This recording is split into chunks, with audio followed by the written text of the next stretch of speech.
Assalamualaikum warahmatullahi wabarakatuh. Alhamdulillah, salawat dan salam kepada Rasulullah Muhammad sallallahu alaihi wasallam. Detikers yang saya hormati, tidak jarang saya ditanya, Ustadz, bagaimana agar bisa sholat dengan khusyuk? Apakah sholat khusyuk itu tidak ingat apa-apa? Bukan. Kalau Anda sholat tidak ingat apa-apa, berarti hakul yakin Anda lagi tidur atau pingsan. Jadi khusyuk itu bagaimana? Menurut petuah dan tuntunan Al-Quran, setidaknya untuk mencapai khusyuk dalam sholat, Anda harus memperhatikan 3 hal. Yang pertama berawal dari wudhu. Ketika wudhu Anda keliru, ketika wudhu Anda tidak sah, maka otomatis sholat pasti tidak sah. Nah, apalagi mau khusyuk, sudah pasti tidak sah. Orang biasa banyak keliru dan tidak perhatikan kriteria dan tata cara wudhu itu bermula dari membasuh tangan.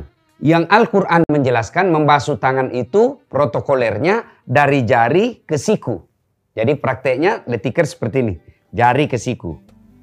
Ya, yang banyak kita praktekkan dari siku ke jari. Nah, seperti ini. Apalagi dia kalau anak muda nih. Sambil nyanyi-nyanyi dia biasa. Sambil siul-siul. Nah, itu sudah pasti mengurangi nilai keutamaan wudhu. Bahkan bisa jadi tidak sah wudhunya. Yang kedua, apalagi ketika membasuh kaki. Ketika basuh kaki banyak biasa yang tidak mau repot. Padahal sunnahnya jari-jari tangan kita masuk ke dalam jari-jari kaki. Lalu mengusap telapak kaki kita hingga ke tumit. Ya kurang lebih seperti ini. Ya lalu masukkan ke dalam rak. Tapi apa yang biasa kita perhatikan? Bersiul-siul sambil dia ada saja di bawah keran air.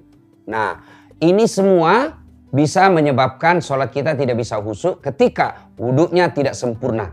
Mana lagi yang biasa kita lalaikan ketika wudhu adalah membasuh rambut. Biasa anak muda yang sudah pakai pelicin, rambutnya sudah biasa kayak ada sungai di rambutnya, kayak got-got itu, pomade apa namanya. Ya, biasa kalau dia sudah tidak mau rusak rambutnya, dia tidak kena air lagi. Dia hanya jidatnya dia kasih gini air. Itu sudah pasti wudhunya tidak sah. Nah, kalau wudhu tidak sah, sudah selesai sholatnya. Maka detikers yang saya hormati, kalau mau khusyuk dalam sholat, pertama perhatikan tata cara pelaksanaan wudhu. Insya Allah wudhu baik, berlanjut kepada sholat yang khusyuk. Yang kedua adalah pakaian yang indah. Biasanya kita sholat berpakaian ala kadarnya. Berpakaian yang indah ini bagian daripada perintah agama. Surah Al-Jum'ah, datanglah engkau ke masjid, beribadah kepada Allah dengan berpakaian yang indah. Pakaian yang indah ini mahal? Tidak. Banyak pakaian mahal tapi tidak memenuhi syarat. Mana maksudnya Ustadz? Pakaiannya mahal, tipis. Nah tipis kelihatan kulitnya. Apalagi kaum akhwat. Nah saudara, berpakaian yang indah adalah awal untuk khusyuknya sholat kita.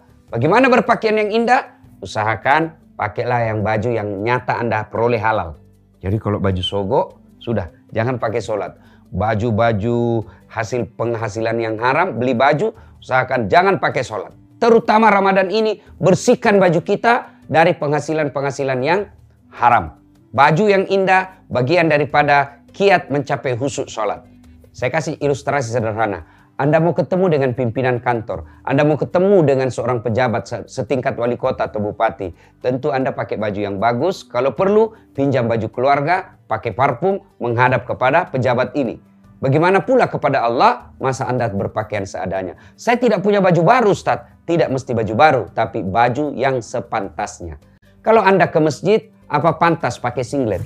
Kalau Anda ke masjid, apa pantas Anda memakai baju yang ketat? Yang lebih parah lagi, kadang anak muda masuk ke masjid, bajunya sempit, celananya pun sempit. Bajunya agak naik ke atas. Ruku masih bagus. Begitu sujud, na'udzubillah min zalik, ketika celengan di belakang. Itu banyak kita lihat. Sudah pasti tidak sholat. Sudah pasti tidak sah. Yang ketiga, kiat mendapati sholat yang khusyuk adalah berpikirlah bahwa sholat yang Anda lakukan adalah sholat yang terakhir. Jadi ketika membaca takbir, mengucapkan takbir, Allahu Akbar, dalam hati Anda berpikir, inilah sholat saya yang terakhir. Maka biasanya kalau kita berpikir yang terakhir, konsentrasi kita lebih serius. Contoh, Anda mau pergi merantau menuntut ilmu. Bertahun-tahun baru balik.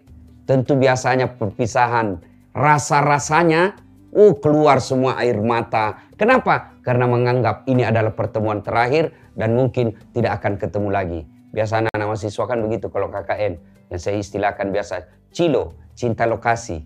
Di lokasi dapat gadis kampung, begitu selesai KKN 2 bulan, balik kembali ke kota, biasanya ada perpisahan. Seolah-olah dia tidak akan ketemu lagi. Maka pembicaraannya pasti serius. Ya, pertemuannya pasti sangat menyentuh perasaan. Begitulah ketika Anda sholat. Ketika Anda sholat, bayangkan ini adalah sujudmu yang terakhir. Ini adalah takbirmu yang terakhir. Sehingga Anda akan mencapai kehusuan dalam sholat. Setelah sholat khusyuk ini, kiat-kiatnya telah dilakukan, apa hadiah?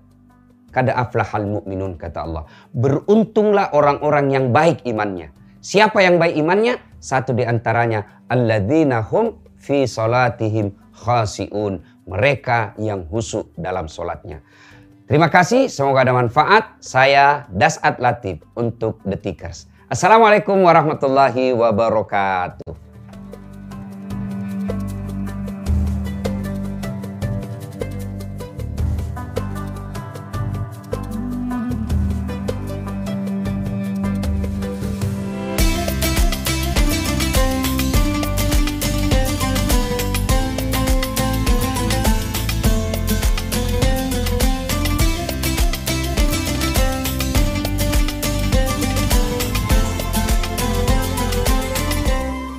Waktunya nabung pahala. Top up kebaikan, transfer kebahagiaan. Ikhlas pasti terbayar. Saldo berkah bertambah. Bersama Mandiri, majukan kehidupan.